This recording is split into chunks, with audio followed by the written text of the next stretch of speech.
Nah, ini kan katanya konon kabarnya sekarang ini yang namanya hukum ini udah dikuasai pemerintah, ya kan? Istilahnya menjadi alatnya pemerintah bahkan. Nah, pengalaman Anda sebagai lawyer juga nih ya, sekalian gitu. Ini apakah kemudian pemerintahan Prabowo akan kemudian memanfaatkan basis kekuasaannya di dalam konteks mengontrol ya istilahnya ya hukum yang terjadi gitu kira-kira gitu. Gini, kita lihat ya perjalanan negeri ini kan nggak bisa ujuk-ujuk kita ukur hanya Prabowo, ya nggak?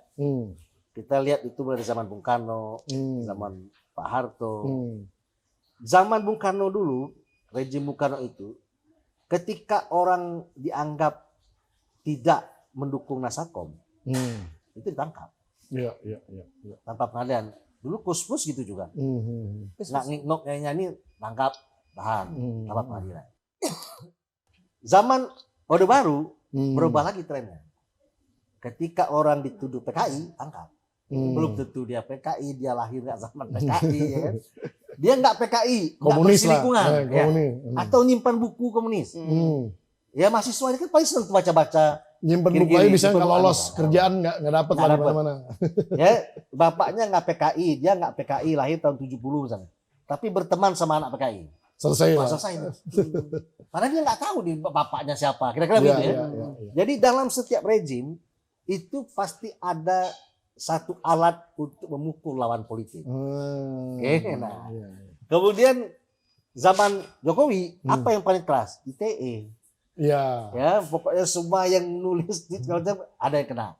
Hate speech lah, hate speech. Itu pembedanya kan tipis, itu kan soal perasaan aja ya. Perasaan gue tersinggung, misalnya Jokowi nggak tersinggung, grupnya yang tersinggung, itu bisa kena.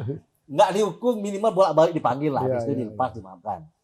Nah kemudian kita nggak tahu nih tren Prabowo ini yang akan datang, apa alat pemukulnya. Yang pasti dalam setiap rejim itu ada isu untuk alat pemukul.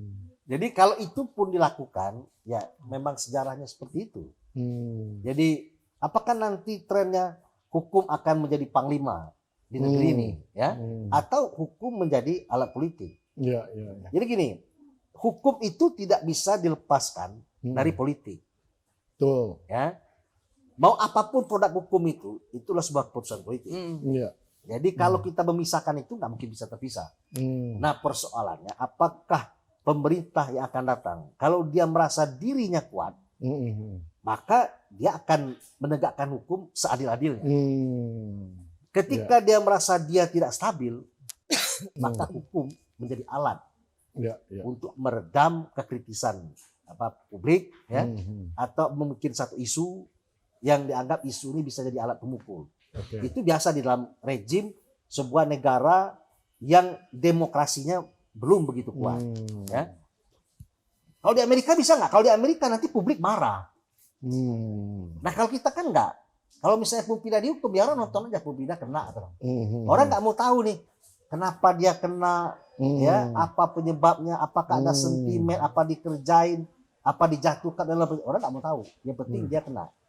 Dari itu jangan-jangan teman Pumpida juga memanfaatkan itu untuk memukul Pumpida juga. Nah itulah.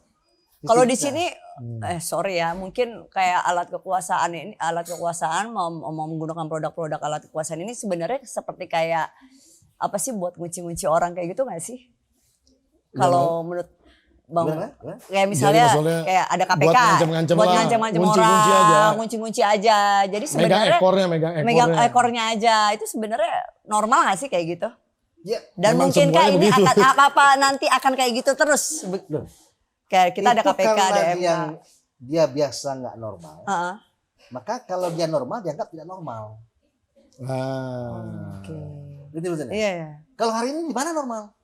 Wong Firly-nya kena meras kok. Iya.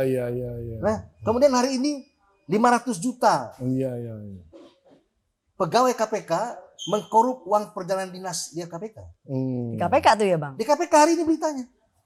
Kemudian tren pemerasan di penjara, di rutan, berlaku sejak tahun 2021-2020. Sekian puluh miliar. Dan publik dipertontonkan itu. Nah, iya, tapi kebanyakan diam aja. Iya. Kira-kira gitu, nggak ada biasa lah itu. Justru kalau nggak meras mungkin nggak bagus gitu. Lu kan punya kesempatan bisa meras orang, apa lu gak peras? Iya. Kan itu nih Iya. trennya.